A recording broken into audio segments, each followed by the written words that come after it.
Écoute, ce mec, c'est un mercenaire qui joue avec ta tête. Un simple coup de pression et il fout ta vie en l'air. Il s'est fait passer pour une victime pour se payer un réalisateur intouchable. Si tu veux voir comment on brise un prédateur, reste là. Et c'est comme ça que commence Stratégie d'induction. Le coach dit qu'il suffit de toucher la corde sensible pour que tout bascule, alors faites parler votre talent sur le bouton like et abonnez-vous pour que l'algorithme tombe lui aussi dans le panneau. Allez, c'est parti! Un type à genoux devant un autre demande avec un calme olympien s'il en a enfin terminé. Mais l'homme en costume ne gobe pas son numéro, il le toise avec dégoût et lui crache ses 4 vérités au visage. Le gamin ne sourcille même pas, imperturbable dans son rôle. C'est là qu'entre en scène notre protagoniste, un type aux cheveux blancs qui se fait appeler coach en comportement. En réalité, c'est un as de la manipulation. Son truc, c'est de débusquer ce petit grain de sable qu'on a tous dans la tête pour, d'une simple pichenette, envoyer votre vie entière dans le décor, pendant qu'il savoure le spectacle au premier rang. Et le pire, c'est qu'il prétend faire ça pour votre bien. Sans l'ombre d'une hésitation, il s'attaque à sa prochaine cible Han-Chi, un directeur de 29 ans dont le casier est loin d'être propre.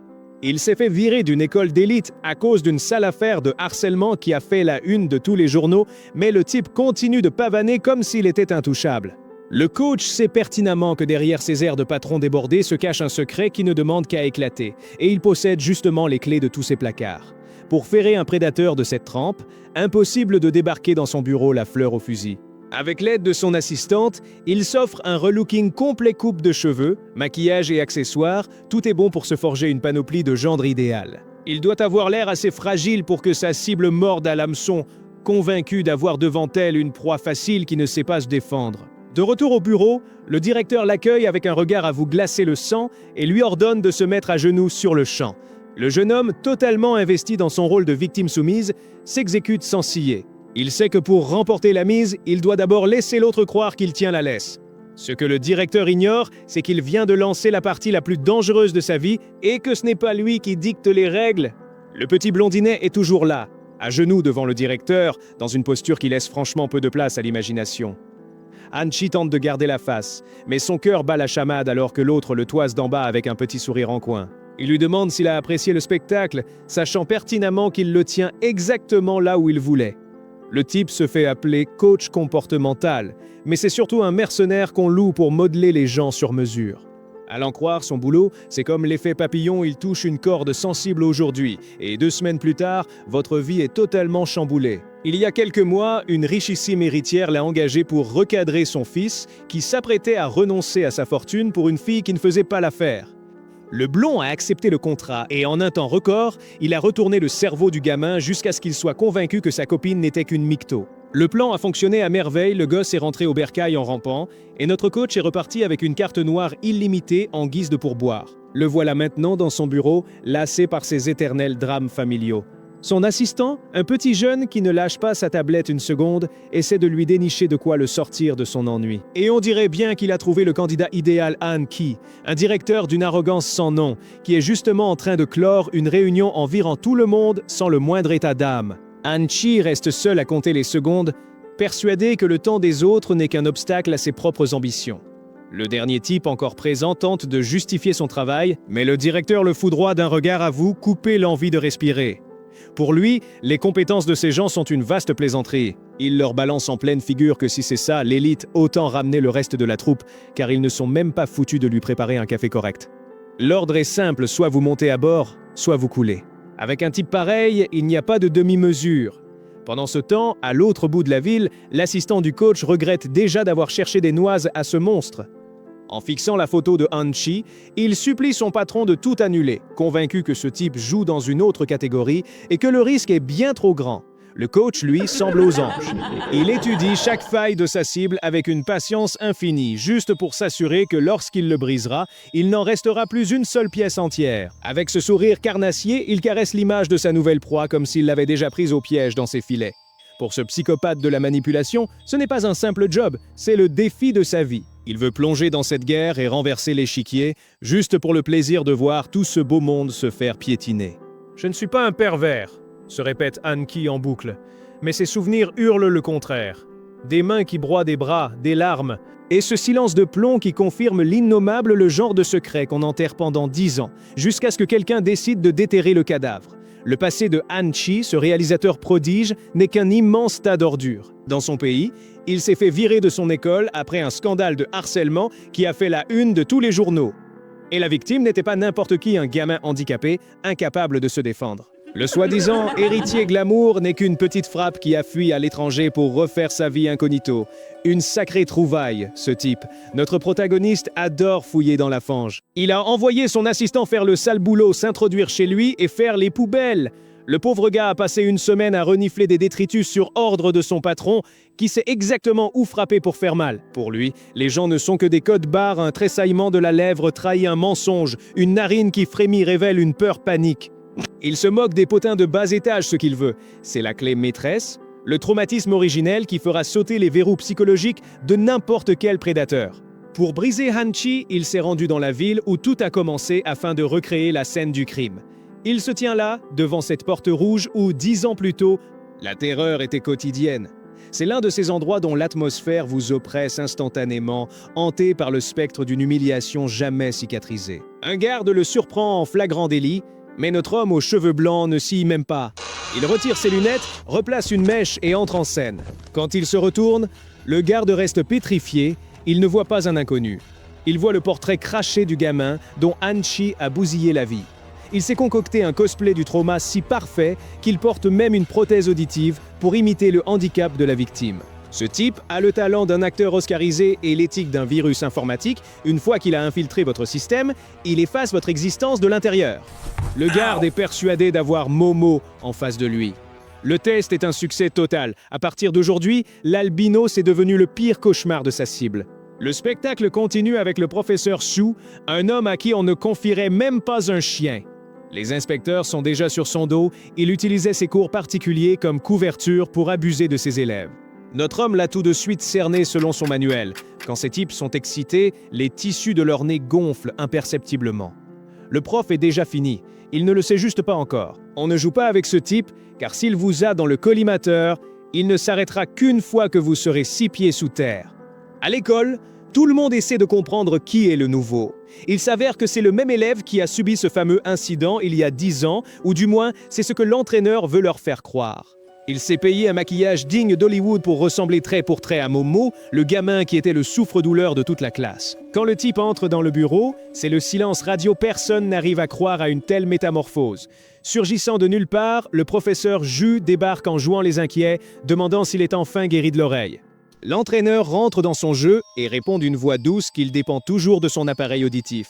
Le vieux le couvre de compliments, disant qu'il est devenu un homme très séduisant, mais l'entraîneur voit clair dans son petit manège. En plus, il se gargarise de grands discours sur la virilité, comme s'il était un exemple à suivre. Un chic type, n'est-ce pas? Tout en lui demandant ses coordonnées pour rester en contact. Il est en train de scanner jusqu'à son ADN.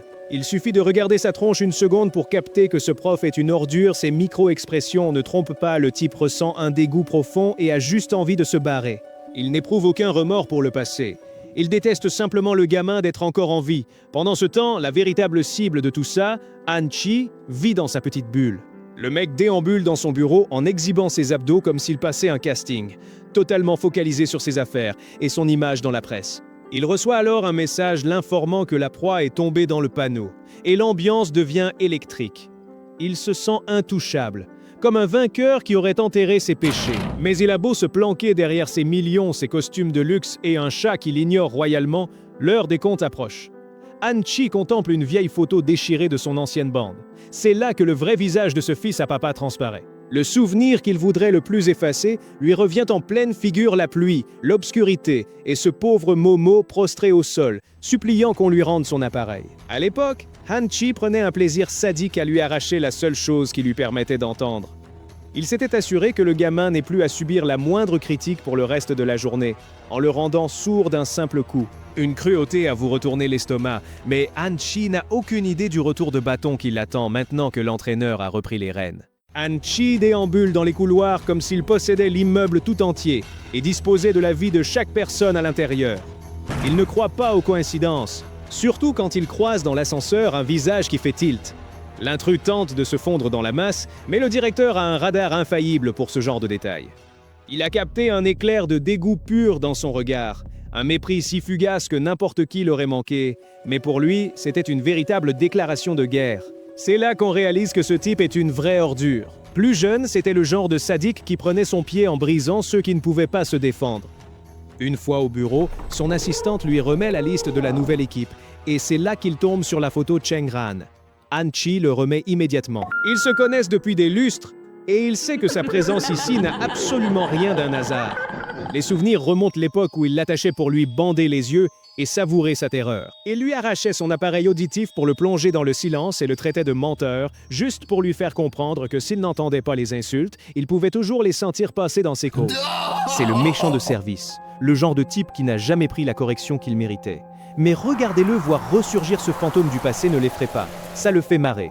Il se nourrit de la haine des autres. C'est le genre de malade qui a besoin d'être méprisé pour se sentir exister et il savoure déjà leur prochaine retrouvaille. Dehors, notre homme a déjà avancé son premier pion. Ce papillon mécanique n'est pas là pour faire joli. L'équipe de soutien récupère l'engin et le message est limpide, la chasse à ce psychopathe en costume 3 pièces est ouverte. On va bien voir s'il rigole encore longtemps. C'est vraiment une belle ordure, ce Han Chi. Il aurait bien besoin d'une sacrée remise en place. Si le méchant a piqué l'appareil du héros pour le plonger dans le silence, de votre côté, ne faites pas les sourds et explosez-moi ce bouton like. Abonnez-vous pour que la traque continue et dites-moi en commentaire quel autre manhwa vous voulez voir sur la chaîne. Allez, à plus. On s'était quitté sur la carte de Wong et le regard glacial de Han Chi. Un regard tranchant comme une lame de papier, une présence qui te brûle à travers tes vêtements. Le passé ne demande jamais la permission pour refaire surface. C'est là que commence stratégie d'induction. Si Han Chi a la main qui tremble, utilise la tienne pour exploser le bouton like et abonne-toi direct. Dis-moi en commentaire si on peut vraiment enterrer le passé, ou s'il te colle à la peau comme un poil de chat sur un costume de luxe. C'est parti! En pleine réunion, le gérant Wong réalise soudain que son thé avait un arrière-goût de trahison. Il a l'air au bout de sa vie alors que son estomac commence à hurler à l'aide. Il détale vers les toilettes, talonné par Cheng Ran, qui joue la comédie de l'inquiétude à la perfection. Le blond du groupe a déjà condamné l'entrée avec un panneau de nettoyage pour que personne ne vienne gâcher le spectacle. Une fois à l'intérieur, le vieux s'abandonne totalement aux chiottes et commence à rendre tripes et boyaux. Pendant que le gérant lutte pour sa survie, ils en profitent pour lui subtiliser sa carte avec une précision de chirurgien. L'assistant branche le dispositif dans la foulée et clone toutes les données en un clin d'œil. L'affaire est dans le sac. Le gamin remballe ses jouets et s'éclipse en sifflotant, sans que le vieux ne se doute qu'il s'est fait dépouiller en plein moment de solitude. Mais la chance tourne court. À peine sorti dans le couloir, il tombe nez à nez avec Han Chi. Le type plante son regard dans celui de Cheng Ran et le remet instantanément. Il lui lance un regard si noir que l'ambiance devient pesante d'un seul coup. Cheng Ran jette un œil au calendrier, c'est confirmé. Les abrutis se réunissent bien à cet étage. Ils s'infiltrent dans l'immeuble en uniforme de vigile et prétextent une vérification des plans de sécurité incendie sur ordre du gérant. Le gamin est vif, mais le hasard n'a pas sa place ici. Il tombe nez à nez avec Han Chi en plein couloir. L'atmosphère devient pesante en un instant. Le directeur le dévisage de haut en bas avec un air on ne peut plus glacial, puis lit le nom sur son badge Cheng Ran.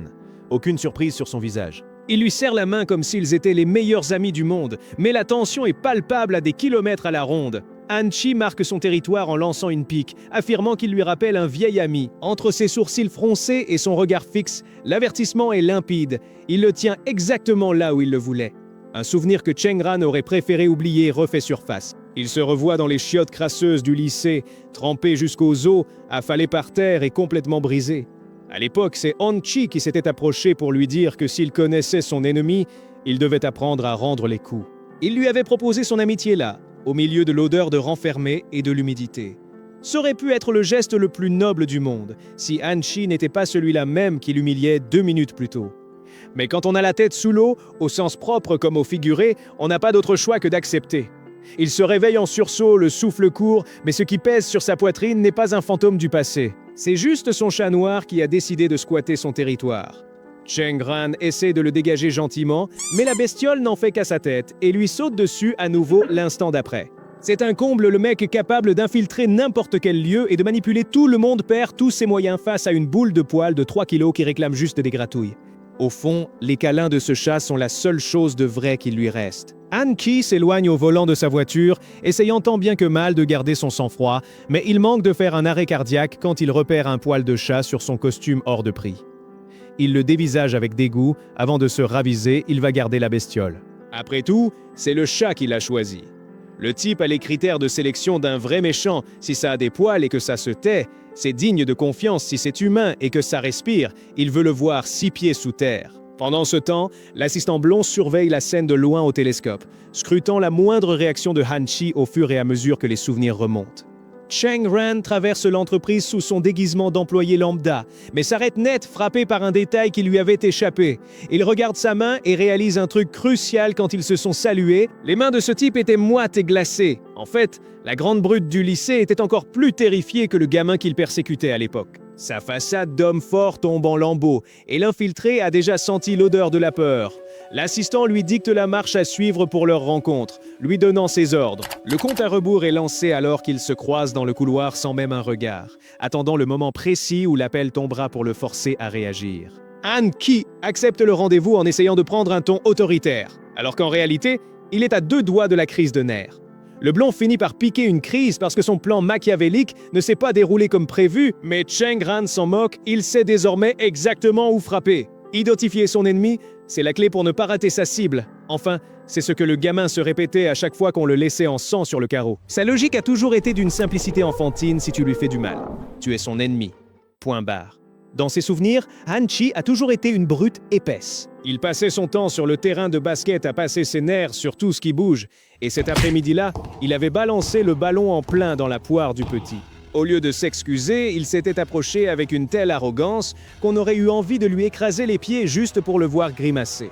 Le visage encore marqué par le choc, mais le regard fixe, le gosse lui avait avoué s'être mis sous le panier exprès juste pour voir sa réaction. Il l'avait défié des yeux en lui demandant si, lui aussi, allait devenir son ennemi.